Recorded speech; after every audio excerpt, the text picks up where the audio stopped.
Hi, this is Ned Siegfried from Siegfried & Jensen. As proud sponsors of BeliefCast, we hope you are inspired by Todd's weekly podcasts, which contain so many courageous stories of recovery and personal growth. Remember, it's not what happened in the past that matters, it's what happens in the future. We invite you all to work hard and be optimistic about your future. Enjoy today's podcast. Welcome back, everybody. This is Todd Sylvester with the Todd Inspires BeliefCast. Thank you once again for tuning in. And as always, thank you for believing in me and sharing these episodes with your loved ones. It truly actually makes a big difference to getting the word out. And I just can't thank you enough. I need to thank our sponsors, Wasatch Recovery, Siegfried & Jensen, Thread Wallets. And the beautiful music you heard before and after this podcast is by my good friend, Paul Cardall. He's a award-winning pianist. He's amazing. He's had a heart transplant, and he's just an inspiration to so many people. So I'm grateful for him for letting us use his music. And today, you guys are in for such a treat. You guys have no idea what you're in for here. This is going to be amazing. Today, we're joined by Sarah Foley. Sarah, thank you for joining us. Thank you so much for having me. I'm so pumped. Oh man, you guys only know. You guys, I'm so excited. We have a mutual friend, Tiffany, that lined us up, and I love Tiffany. I know you do too. She's the best. Gem. Gem, for sure. So a little bit about Sarah, and there's so much to say about her. She's a confidence coach, a transformational keynote speaker. I've watched some of your talks. It's unbelievable, the energy you bring. She's a Tony Robbins certified breakthrough strategist. She's the founder of a Disability Icon Transformation Program. She does workshops. She does events. She calls herself Vertical Blonde, and you'll know why here in a minute. It's your belief system to me is one of the things that really attracted me to your message. It's such a powerful belief system, and so I mean the list goes on. You've been on the Mel Robbins show, the Tony Robbins podcast.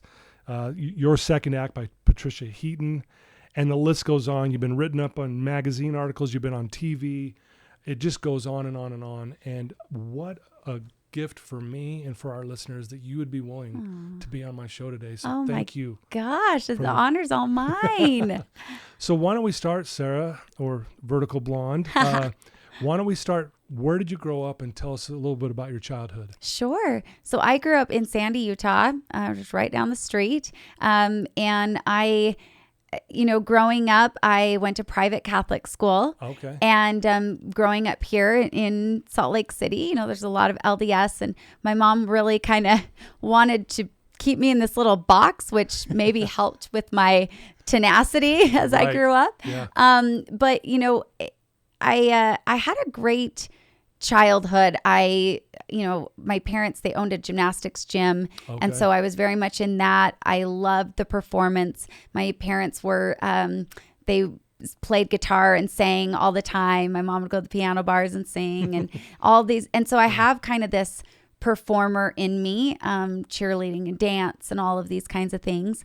Really, there's something about a microphone. I don't know what it is for me, right. But when I get mic'd up, something kind of charges in my soul. Wow. So I've always loved that. Yeah. And that's pretty rare, by the way. Most people, when a mic gets in front of them, they're like, oh, okay. They freeze. They shut down. Totally. And But I you never wake knew up. that no one felt this way. I thought everyone loved it. Yeah. So they're like, awesome. no, Sarah, you're different. So, but I was anxious to get out of Salt Lake my whole life. Like I hated the cold. I felt sheltered here. And I had this dream of being on MTV News. That was like the dream. I remember that. Yeah. Right. Stuff. Yeah. And with Kurt Loder. I mean, I remember it all. Right. Like I was there. And so as soon as I hit like 2021, I decided to go to massage therapy school so I could pay my bills while I went out to LA and tried to become an actress. Okay. And I ended up stopping a little bit shy of LA. I got to Palm Springs, which ended up holding a really great career. I hosted a television show out there, which was Entertainment Tonight for the Valley. And so I interviewed all these, artists and musicians and things like that. And I always kind of had this feeling like, I was always the one doing the interview. And I wished I had a story to tell. Yeah. I wish someone was interviewing me. I wish I had depth. And there was kind of this superficial feeling around it. Yeah. And so for whatever reason, my heart took me back to Salt Lake City.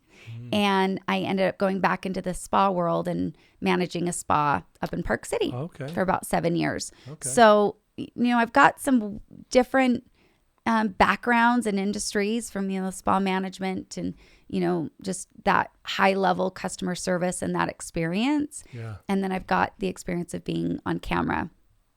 And then lo and behold, back in 2012, I was running the spa at the time. And I went out on a kind of a weekend getaway down to Bryan Head with a new boyfriend, Sean, and another couple. And we went out on four-wheelers, and that's when life took a big flip. Yeah. Before we get to that part, and that's a big part, I think I've heard you say you always knew there was something big that was supposed to happen in your life. Like, big and many levels. Yeah. There was something burning you. Kind of like what you said when you were doing those interviews. Like, man, there's got to be something more.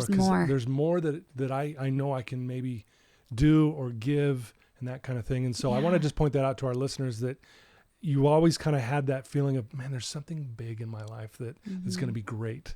Yeah. Is that accurate? Absolutely. I just felt that I always kind of had this feeling like life is too short and that like we're here to do something big. We're not just here to go through the motions and pay the bills and do like there's just got to be more to it. Yeah. And absolutely. That burning was in there from the get-go. I think, a little bit has to do with my upbringing with my parents and, the performer in me, there's always a bigness to performances. Right. But I did desire the depth with the performance. I wanted to change people. I wanted to impact them. I wanted to make a difference. Back in 2012 is when things started to things changed completely. You were on this trip. Let's just pick up from there. Sure. Yeah. Yeah. So we went down to Bryan Head. The first morning, Sean and I got up really early. We went on this hike. It's a moment that I will absolutely never forget. It was really the last time I was walking around. And we went out on this lookout area. And if you've been to Bryan Head, I mean, it's just pure red rock formations. Yeah. It just felt sort of prehistoric and literally on top of the world. And I remember turning to Sean and just saying, my life is so perfect. Everything was going to plan, right? I was in love with this new boyfriend. My job was going really good, making good money. It was just like I was checking every box and reveled in that moment, really embraced it. And then a few hours later, we ended up meeting up with the other couple, and he brought down a trailer full of four-wheelers and dirt bikes and everything you could really think of. Yeah. And I was really inexperienced. Everyone else, the other three they'd grown up on him. The other guy was a mechanic for them. They just knew their way around these machines. And I remember Sean just taking all this time. He said, we're going to keep you safe. Don't worry about it. We're going to take the safe trails. Got a safe helmet. You're going to go on the bigger safe one, everything. Yeah. And so we started going up along and starting to feel really confident on this machine and, wind's going across your face and just feeling really good, really exhilarated. And at one point we really couldn't tell where the path went, kind of went up and around a bend. And the guys said, we're going to go check it out, see if we need to turn around, what we got to do. So the guys did. And we saw the other guy, Jim, a few minutes later, waving me and the other girl up and said, you're good. Come on up. Come on up. So I start going up in front. And what we don't know is that Sean's coming back down to let me know that it's safe. Oh. And so he was coming back down. And as we came around the bend, I panicked. And I remember just like thinking, get off the trail, get out of the way. Yeah, because you were going to do like a head-on. We're going to go head-on. I mean, we were full force going right at each other. And so I jerked the handlebars to the right. And I'll never forget looking back to my left and seeing that Sean had gotten so far out of the way that if I just could have kept going straight and been fine. Yeah. And I didn't. And the next thing I saw was the ground and the sky and the ground and the sky. And my front wheel had hit a ditch and I just went flipping. And this machine just crushed me. So many bones broken. It broke every rib. It broke my spine, my clavicle. Everything just snapped. And it flipped so fast that there wasn't a stitch of blood. No blood. And I remember it finally kind of threw me against this fallen tree stump. And I just was so stunned. I was so present though and alert. And I could see how far I'd flipped. Sean is running at me full force. Dirt's kicking up. I'm laying down on my side. And he is just screaming. Just this excruciating screech of a yell. Yeah. And so you're conscious. I'm conscious the entire time. I remember every flip. I remember every sound. Gosh. I don't really remember the pain as much, but I remember every sound. That'll never get out of my head. Oh, man. And he finally gets over to me, and I just said, don't move me. Call Life Flight. How's my face? And he laughs. You know, we still kind of giggle about it. Yeah. But in my head, I was like, I feel like I'm unrecognizable. Yeah. I was like, there's no way I don't even look like the same person. And he just said, babe, your face is beautiful, but I don't know about the rest of your body. And took Life Flight about an hour and a half to get there. And just laying in pain and calming each other down and making phone calls and all of that. And finally Life Flight gets there and they take me to Las Vegas because it's closer hospital. There, yeah. And Sean had to make the drive and make all the phone calls. Man.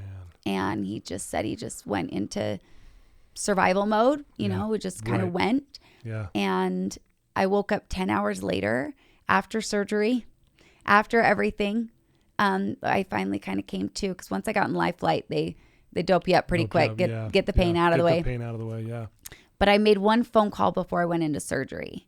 And I didn't know I made this call until about 4 years ago. Really? Yeah. And so I guess I called my mom, and she said she touched down from Salt Lake to Vegas, and right as she grabbed her purse, her phone was ringing, and it was me. No way. And she said I sounded like a scared 6-year-old little girl. Yeah. And I just said, Mom, the doctors think if they can relieve the pressure that I'll be able to walk again. And I just think about that now, being a mom, and I can't imagine to hear that. To hear those words from your child. Oh my gosh. And, you know, her just being like, oh my goodness, she realized how serious things were. So the next, thing I remember is coming out of surgery, they put a plate in my clavicle and they put 2 rods and 9 pins down my spine and really tried to release that pressure within there because it was squeezing my spinal cord. Oh, man. And I couldn't feel my legs right away. So it felt like someone just like took my pants off, like took my legs off. And, I woke up the next morning and, I had a waiting room full of family, friends from 4 different states. I mean, just everyone went to autopilot and showed up, and one by one they came into the room, and that like face where they're trying to smile but they're terrified, and they don't know what to say. No one knows what to say, Yeah. And so the one that hit me the hardest, that really changed that trajectory, was my aunt. And she came in for a hug, and I just whispered why in her ear. I just said, why? And she like pushed me away. She pushed away from me, and she just said, don't you ever ask why. She said, searching for that answer is going to eat you alive, and it will only come when it's supposed to. Gosh. And my grandpa and my mom were looking at her like, what is wrong with you? Why would you like be so mean? It was firm and stern, but thank God, because I just remember thinking like, we just don't go there. We just don't go down that rabbit hole. We don't go down there. Cause it's a scary place once you start asking why, and you don't quite have answers. My goodness. Yeah. Well, even when you said you looked to your left and you noticed that he was far enough off the trail that you could have just kept going and slowed down. I mean, there's that why again. Why did I? That was the moment that I kept wondering why. Yeah. And props to your aunt. Yeah. To have the courage to say something in your darkest moment. I know. That don't you dare ask that question. Yeah. I mean, how did you respond to that when you heard it? Like, were you thinking she was being mean? Or did you go? I just remember kind of like this slap of reality of like, okay, like done. I won't do it. I promise, kind of thing. And I've asked her today, I was like, where did that come from? She said it was beyond me. Yeah. She said it came from above. And she's like, those were not my words. Yeah. And she's like, I even surprised myself. So we all just really thank God for that moment. And, you know, it's interesting because I think what happened over the next about 4 years was that I didn't ask why, but I also didn't face it.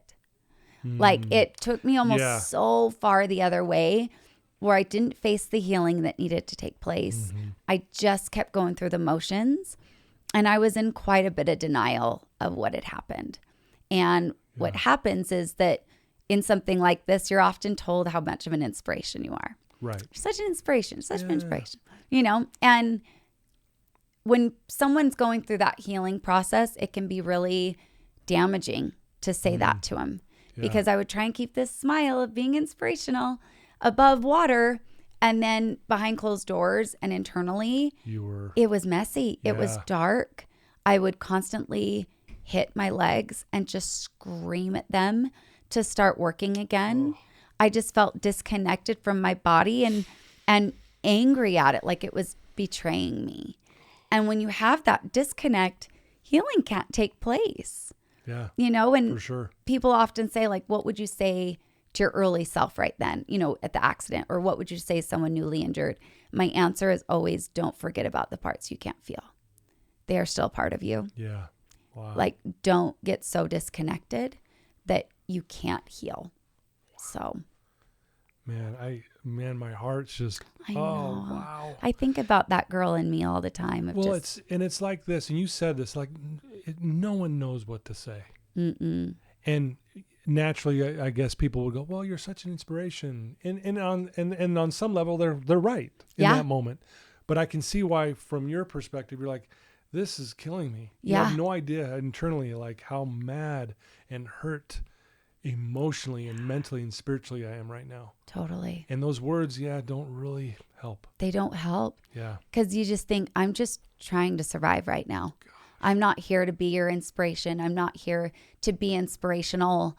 I'm just trying to live. To live and figure this out. So how long did you end up having to be in the hospital? So I was in Las Vegas hospital for about 3 weeks. Okay. That's where they just get you okay enough to then go to rehab. And the rehab hospital we chose was the one where Superman went in Colorado, Craig Hospital. Yeah. And, you know, now I know how great of a one University of Utah has. So we probably just should have stayed local. But we went there to Craig Hospital. But what happened was I had contracted spinal meningitis in Las Vegas. And so by the time we touched down to Colorado, I had this insane headache, and I was basically unconscious from the pain of my head. And they rushed me right to the intensive care unit.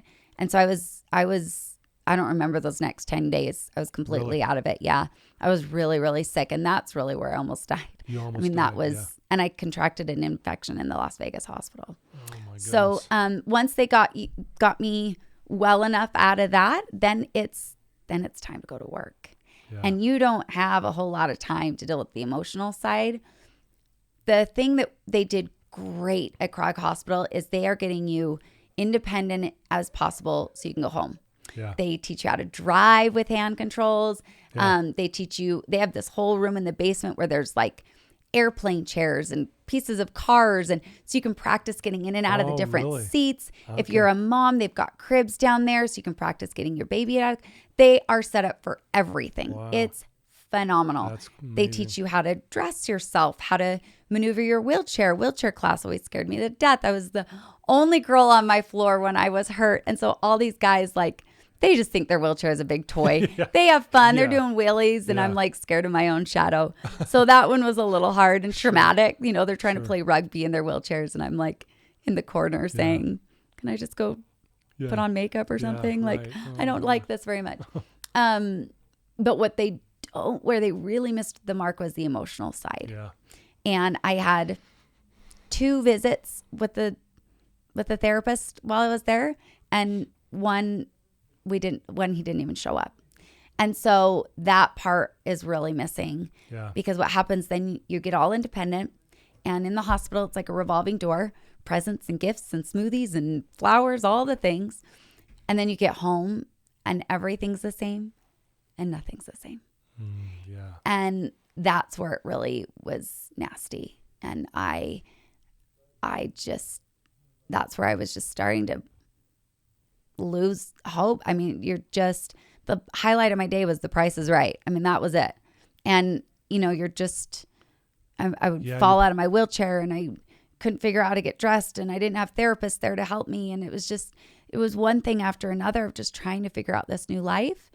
And I remember I would just look in the mirror and just be like, who is this? Yeah. What is this? This is so different than my life before. So to go from, being the boss running a spa to then being so helpless and needy and feeling like a burden and all of those things that happen when you're in those early stages navigating. So again, it's hard for me to even try to put myself in that position, but I can imagine you're probably just sitting there going, this is my life now. Yeah. What is going on here? Yeah. I know the story is a long story and there's so much we can talk about, but let's get to, you're amazing now. And you were amazing then, just really struggling, but what started to change, and how did you start breaking out of this hopeless feeling? Totally. That to me is the miracle. That's the flip. That's the impact, right? Yes. Right. So now when people are like, "You're so inspirational," I'm like, "Dang right I am," and I'm working to be there. Yeah. That is the goal these days. So I'll never forget. I call it my moment of impact, and I had this really negative view of disability before I got hurt, and even after. Yeah. I called it all the uns of life. I was like, people with disabilities are unsuccessful, they're unhappy, they're unhealthy, they're undesirable, they're just everything is what I felt. Yeah. And granted, it was a very stereotypical and negative view, but that's all I'd experienced. Yeah. I didn't have any frame of reference otherwise. And one day I remember I had gotten out of the shower and I caught a glimpse of me full length mirror, and I saw that I had become all those uns. I was unhealthy. Yeah. I'd put on a lot of weight. I was extremely unhappy. I felt very unsuccessful. I didn't have a job. I did all these things, and I just remember saying, my words had so much power, even the words that I didn't want to be, but it was all I was focused on, and what I thought I was supposed to be. And that's now what I teach a lot about is when things happen, you have this global belief of what you think it's supposed to be like. You're right. Even marriage, motherhood, divorce, everything has this preconceived notion. And if you are not intentional about recreating that story in any way you want, remembering you have permission to write it however you want, right? You don't have to be the way that you saw it. If you saw your mom growing up and she didn't go after dreams because she was going to be a mom, and you think that, oh, now I'm a mom, I have to forgo my dreams. Yeah. We can rewrite it whatever we want. And so in that moment, I was like, I had become all those stereotypes, and it was up to me to do something different. Yeah. And I remember just saying, I'm opening my heart to healers. I just kept praying for healers. Please, show me the way. Give me some guides. Give me some people to help me. And I met them. At this point, we had so Sean and I got married. We had a baby. We all, awesome. And that was that 2-year mark. Yeah. We actually got married on the anniversary date of the accident. Are you serious? Yeah, I'm not even kidding. Oh my. Well, we laugh about it now because we were trying to make it such a good day, not a bad day, and now it's just a messy day, and we don't know what to do or how to feel. What do we do? Well, or do we celebrate? I don't even know.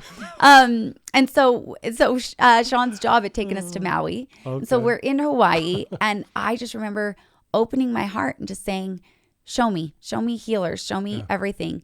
And I met a personal trainer who, that was my first step. I'm just going to get my body healthy again. So I met a personal trainer, and we would geek out on personal development our whole time together. We would read books and be like, do you know our words have power? And do you know about belief systems? And we would just geek out. We were both kind of babies on it. And then I also met this therapist who I called my medicine woman. And she taught me about parts work. And she really helped me tap into the parts of me that needed healing, the parts of me that could help me heal. Yeah. And just realizing all of that was within me. Yeah. And Love it. and so that's when I really began the process of owning my story, because the story had owned me for a long time. Yeah, I love that. And that's the goal now. Like helping people really take ownership of their stories, realizing they can. But my medicine woman, I called her Kathy, whatever, I don't know what we call her these days. But I remember our first session, she just got me really tapped into my body, and she helped me quiet my mind. And she just said, what do you need right now? Like the part that's hurting in you the most, what does it need? And it was my sense of femininity. Yeah. I missed feeling a flow in my body.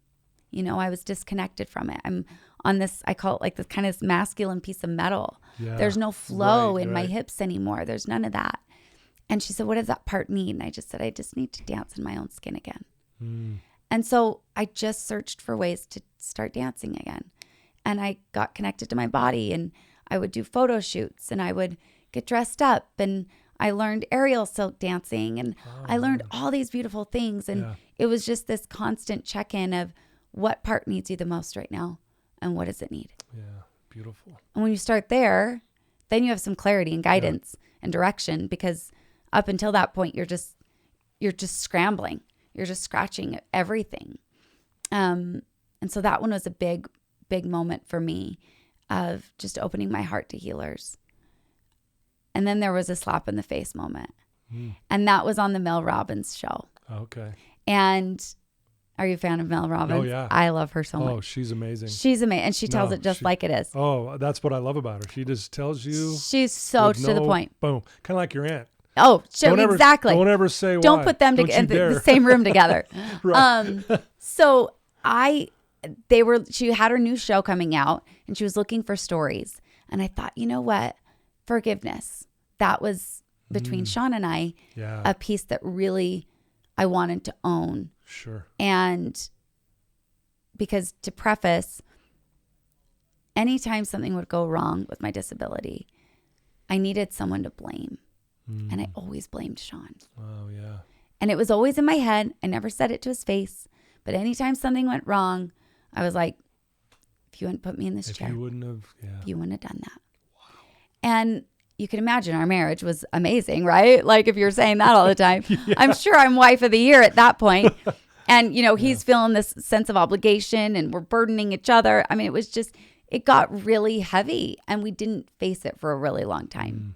So I get asked to be on this show, and I'm like, okay, I'm going to be inspiring. I'm going to help people, you know, forgive, and I'm going to do all these things. And I felt really hopeful and empowered. And we get there, and she opens me up in this way where I just start to kind of word vomit all of these nasty, all the blame, all why it's his fault. And I kind of like looked up after taking a breath, and she's just looking at me with this sadness of like, and she just says, you are still in that ditch. And I said, yeah, but he put me here. I was so determined. I was like, he put me here. And she said, I don't care how you got there. It's your job to climb out. I was like, oh man. You're like, dang. Dang is right. Yeah. So there was that ownership of, it has nothing to do with him. We're here.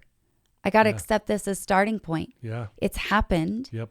I can hold that resentment forever, or I can forgive, release, and begin to climb out. Yeah. And that was big.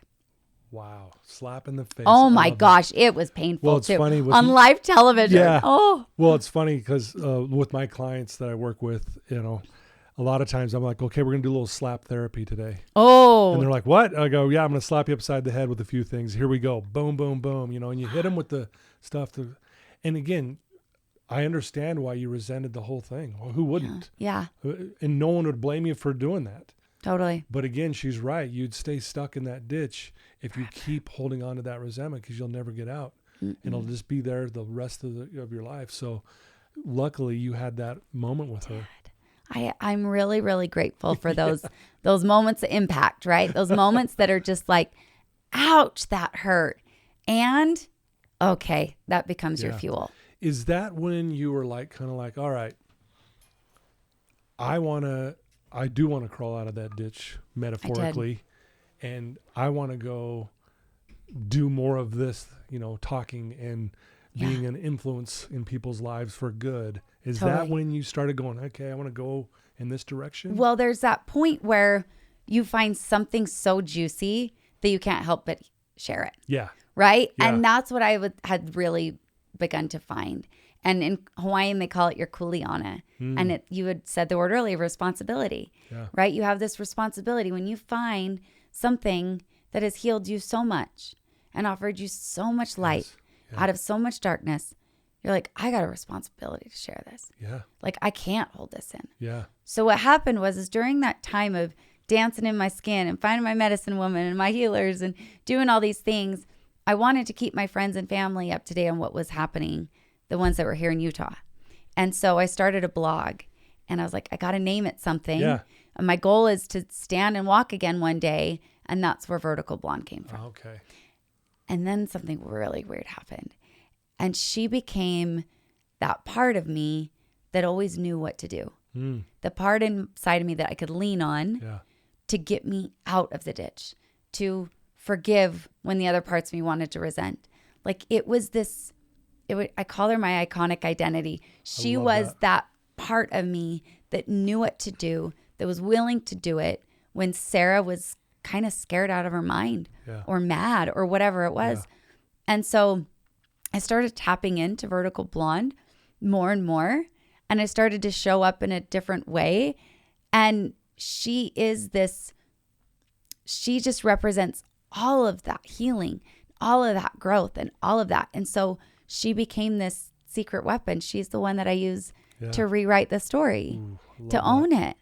And so for me, it's like, I even just this last weekend, I guided a room full of women through this journey. And there's that 3 parts. You got to heal it. You got to learn how to use it, right? All of that juice that you gain. And then you got to share it. Yeah. And a lot of the healing comes from the sharing. Absolutely. I went to so many support groups and therapies and all these things. And as you're speaking, all the dots start getting connected. Yeah. And you start understanding and you have light bulb moments and epiphanies as you're speaking that you can't find with writing it out or thinking 100%. it out. Yeah. So the sharing is so vital. And then those that have the itch of the microphone are like, girl, it's game on. It's like game we got to on, help others. So it's like, it's helping people through that process. And that has been so powerful. Yeah. And people respond to what they're called. Yeah. I called my room full of women icons. What do you want to be an icon for? Yeah. And they start to sit up a little taller. Yeah. And they start to show up a little different. Yeah. And I said, what's your iconic identity name? What does she represent to you? What do you need to tap into? And they say, dang right, I am empowered. I am powerful. I am confident. And they remember that they already have that inside of them. It's not a mask. Yeah. There's a difference. For sure. Right? Yeah. And a good friend of mine, her name's Sarah Delane, she explained why it works so well. And she's an actress. And she said, you can always tell the good actors from bad because the bad actors are just trying to put on the character. But the good actors are becoming it by tapping into the part of them that already knows how it feels. Oof, that's powerful. So that's what this is. That's powerful. It's already there. Wow. So what do you got to tap into? Dang. It reminds me of an amazing quote by Pablo Picasso that says, the meaning in life is to find your gift. The purpose in life is to give it away. Give it away. Right? I love that one. And that's really what you're doing. Did you know when you were, that this was the big thing that was burning inside of you? Like, this is it. Like, did you now know, like, okay, I'm starting to see the big picture here. Yeah. That this all happened for me. Totally. Versus it was happening to me and I'm the victim and I'm stuck in the ditch. Well, I always say that my aunt got it half right. She got the part right where you don't ask. But I think the part that was missing was that you get to decide. Ooh. You don't ask why, you get to decide why. And nothing has meaning until we give it meaning. So if you think about it, it's like, yeah, this is that depth that I was craving.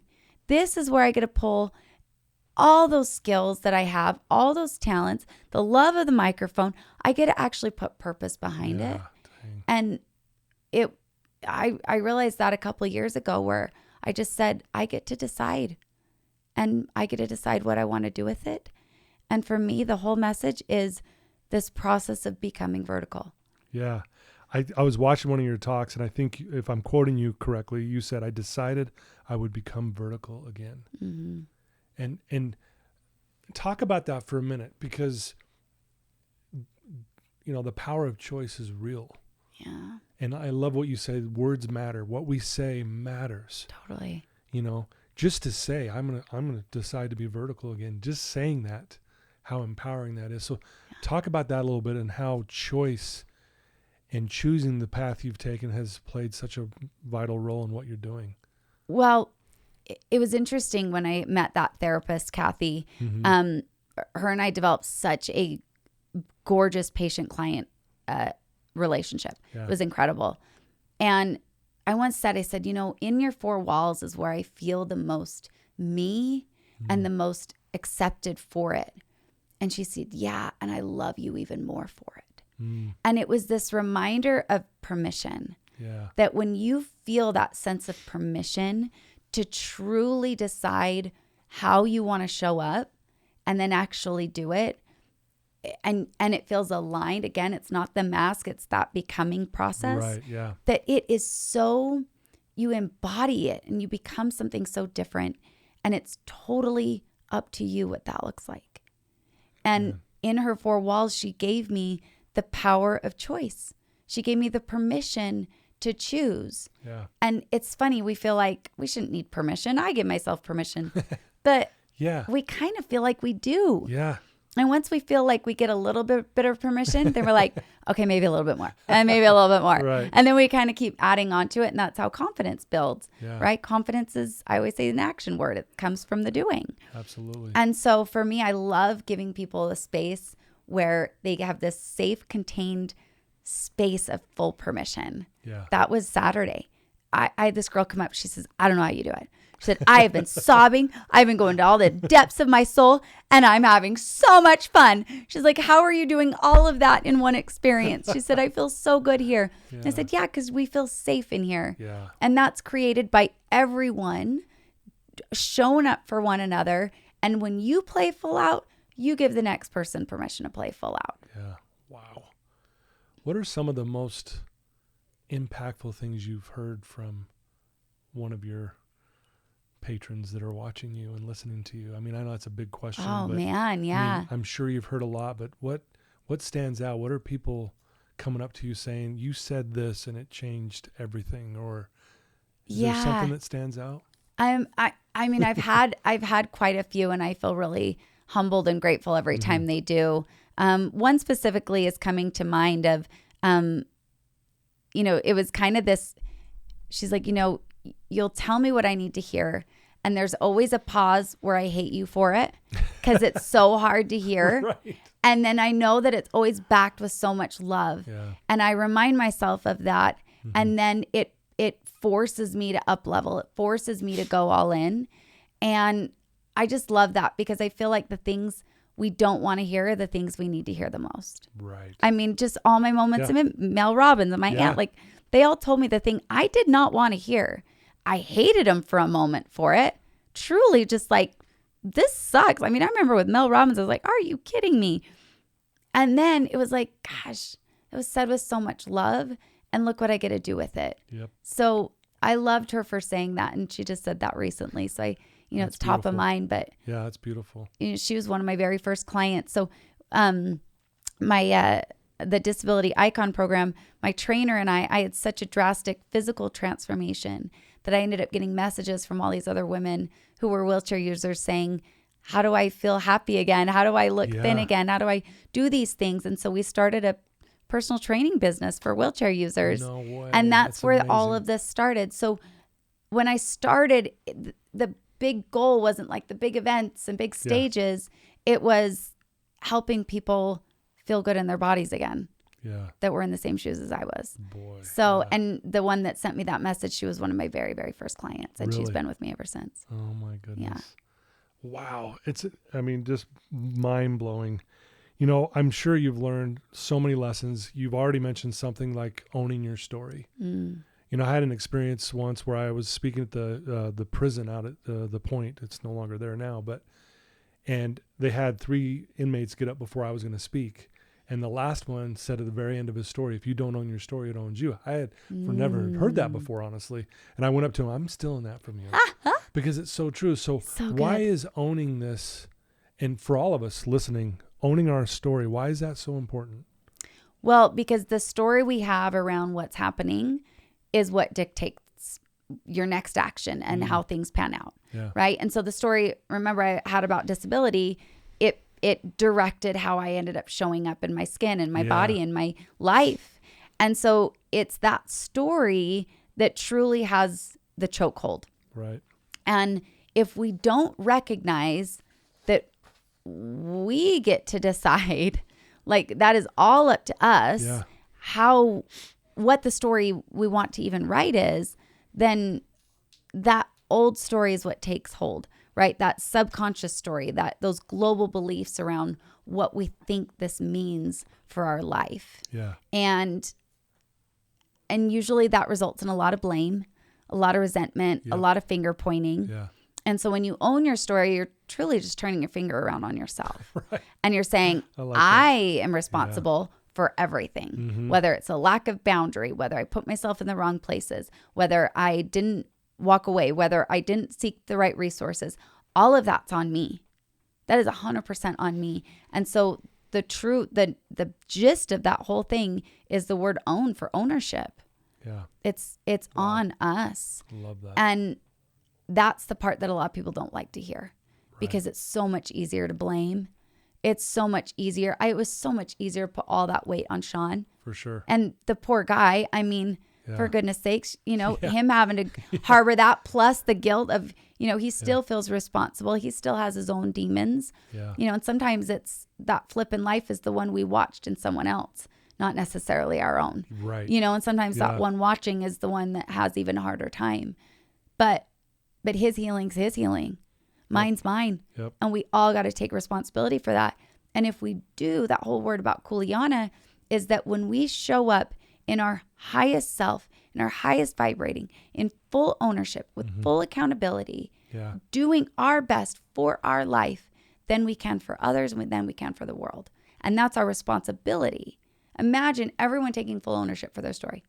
Imagine everyone saying, this is on me to do whatever I want with my life, to live in my highest capacity. Yeah. Oh my gosh. Yeah. Permission. Yeah. That gives everyone else permission. How cool is that? So that's the whole thing of it, is like, it's not just about me, but I got to do it for me first. Right. So. Man, that is amazing. Well, you are a confidence coach, and you are very confident. I mean, your energy and the way you carry yourself is amazing. Thank you. It really is. And I'm not just saying this, it's real. You can feel it. You just said something really, I'm really into is the frequency. We're on the same, we're vibrating at the same, I can feel it. If that makes sense. Yes. So what do you do? I'm sure you still have your tough days, and totally. What do you do? What does your day look like? Like, how do you keep yourself? I know you do these big events, and I really love what you said. You get inspiration and things you would never learn if you weren't sharing. Mm-hmm. But what do you do in a day, Sarah, that keeps you where you need to be? So there's a couple of things. One, I tap into vertical blonde constantly. Okay. Like, she's my guiding light. Okay. And I live by, so I've got these 3 Post-its on my mirror, and I've had to rewrite them a couple times. They get wet or whatever, but they're on my mirror, and every day as I get ready and I sort of embed these into my system. And one of them is that my energy is my currency. Ooh, I fully believe. That's amazing. I know. Where's your pen? I feel like you've I'm looked for grabbing your pen numerous times. I can see it. I'm like, you wanted to write that down. Yes. But I believe that my energy is how I transact with life. Wow. It has gotten me in new rooms. It has gotten me opportunities. It has gotten me friends. It has gotten me better relationships, all of it. And so I constantly remind myself of whatever I want in my life, I got to be it. Yeah. And my energy is how I do that. And wow. so my energy is 100% my currency. That just hit me so hard. Isn't that good? That is so beautiful. Yeah. And so as I get ready, I get ready with the intention that anyone that sees me, I am now debunking all their old beliefs about disability, because I'm not the uns anymore. No. And I live them. That's who I am. I saw you do a speaking event. I can't remember what group it was for. You come in and you got this side screaming, this side screaming, this guy's bumping and jumping and around, and the energy, and like the energy you produce, so you called it from sitting from this chair, I can be the most energetic person in this room. And you blew these people away. And I'm watching this going, what is going on here? It was amazing. I thank you so much. I worked really hard to maintain that, so I appreciate that. Dang, and that was powerful. Yeah, it's amazing what you put out. So yes. My energy is 100% my currency. Dang. And I'm still in that, by the way. Do it. I'll quote you though. Okay, good. Like I want credit. You're giving me credit for sure. And then the other post-its on my mirror, one is I am free, reminding myself I'm free to decide what anything means. I'm free to do it differently. I'm free. Yeah. And the other one is that self-discipline is the greatest form of self-love. And I feel like that's the key to confidence. The word confidence at its core means to trust in. And so that's why I call it an action word. The only way to build trust is through the action. You need the courage and kind of that iconic identity to get you to take the action, but you only build that trust by the doing. By the doing, yeah. And so just reminding myself that having the discipline to follow through is what's going to build that confidence in myself. Yeah. So, but I made a commitment this past year that my speaking would not be the top of my priority. Anything else, the thing at the top of my priority is my health. And I make working out really key. Yeah. The supplements I take are key. The things I put in my body, the things I feed my mind, all of that is the top of the priority, because there was a point there where the speaking was top of the priority and my physical health took a hit. I got really, really stressed. I got a lot of inflammation, just was not doing well. Right. And while my speaking was good, I could see my body was not the energy that I needed. Right. So I made top of my priority is my health and my fitness. Yeah. And I think that that's why I can command the energy I can in a room and not be so depleted afterwards and not feel like I'm, my one friend, she's like, how are you always on? Yeah. I said, because I'm constantly in flow of it. Like nothing's forced. Yeah. There was forgive me for saying this because I can't remember the source, but they did a study. There was this, I think it was a university here, but I can't remember which one, of these 80-year-olds in India. They're 80 and they work 60-hour work weeks. What? And they're 80 years old and they're like, and they interviewed them. They sat down and were asking them, like, how do you guys do this? And the common thread among all of them is we just tap into the energies that's within us. We've got it. We just tap into it because it's there. It's already there. And it doesn't matter. Age doesn't matter. And it was like, what? Oh my God, I love these guys. Yeah, and that's what I'm hearing you say here is like, you just tap in to that energy that you have within you. And I agree with you. When you take care of your mind and your body and your spirit and all that stuff, whatever, you perform at your best, right? You can still muddle through stuff, like you said, and it's still good, but it's not where you should be. Totally. It's not the iconic you. Yep, exactly. Gosh. Yeah. Man, yeah, amazing. When it feels forced, you are going to feel the brunt of it. It's going to be exhausting. Yeah. Whereas at the end of my days, I may be tired, but I'm so energized. Yeah.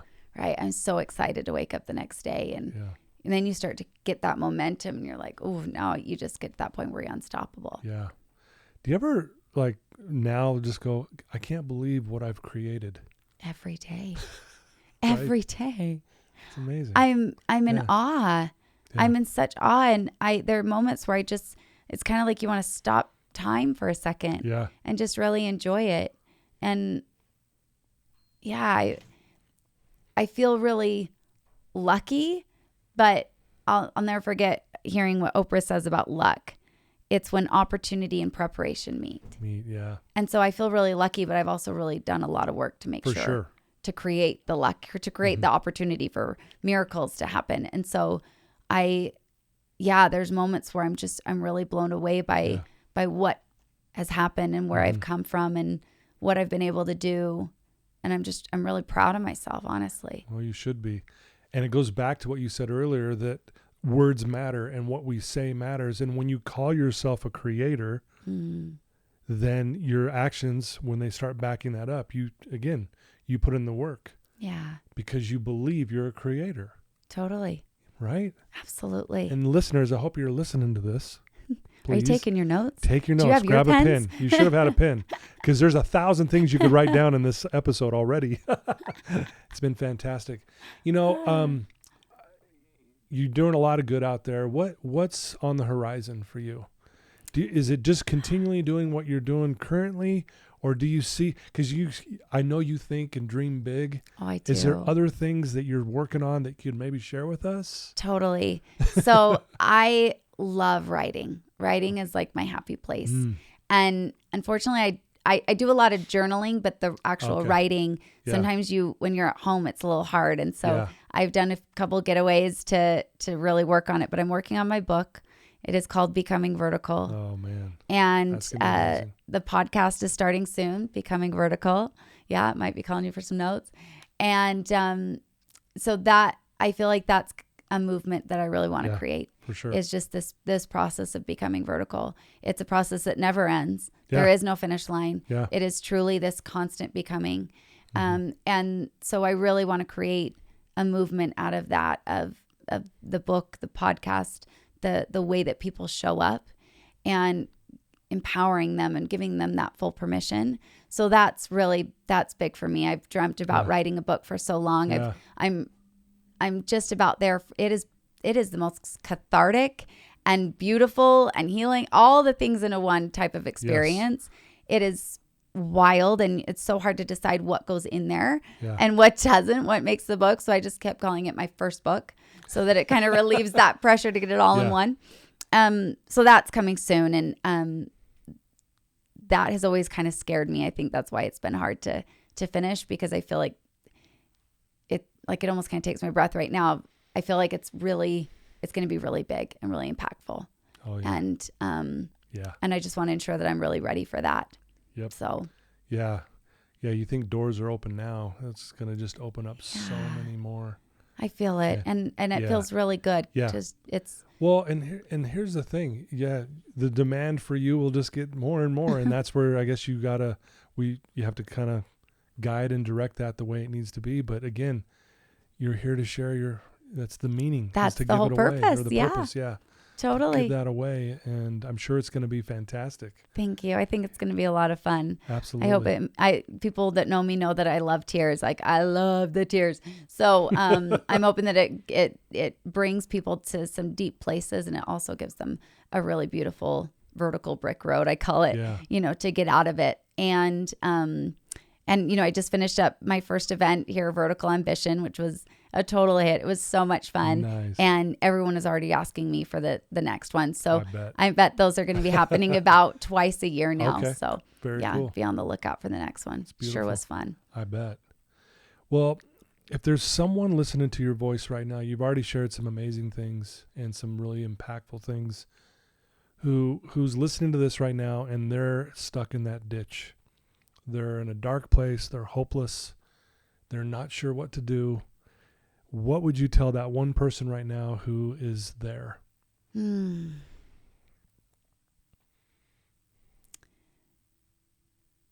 Pain is universal. We all experience pain. The overcoming and the climbing out is not so common, but it is possible. Climbing out of that ditch is 100% up to you, which also means that you'll get to take all the ownership over it, all the pride of climbing yourself out of it. You'll get to own that and savor that. Do not forget about the parts of your life, of your body, of your relationship that you cannot feel. I know that it's easy to detach. It's easy to pretend it's not there. It's easier to ignore it. but it will just get more and more painful, and the darkness will become that much more dark unless you start climbing. Find resources. That is up to you. Create boundaries. That is up to you. Find opportunities to dance in your own skin, whatever that looks like for you. Yeah. That is up to you too. Take ownership of that story. Don't let it hold you there any longer than it needs to. Allow yourself to heal. Allow yourself to use it. And then start sharing it. Wow. Yeah. Don't know what to say after that. That was beautiful. Wow.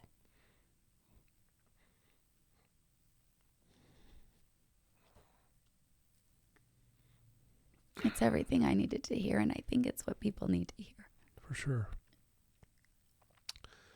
It's unfortunate that so many people are suffering on such a level that, you know, they're in that ditch that, as we keep referring back to, and that's why your message is so needed, because if you can do this, that's why you are the inspiration, because it's like, man, if she can command a room in a chair as she does and bring that energy and that confidence and that love on that level, you know, I can get through what I'm going through because she did it too. Not that it's easy, not that it's not work involved, but man, that's why I think people love you so much. You know, we have some mutual friends who absolutely cannot say enough good about you. Like literally, it's like I almost got to go, okay, I get it. She's amazing. Okay? I got things to do. But I just, man, that was so beautifully said. Thank you. Yeah. Yeah, I think that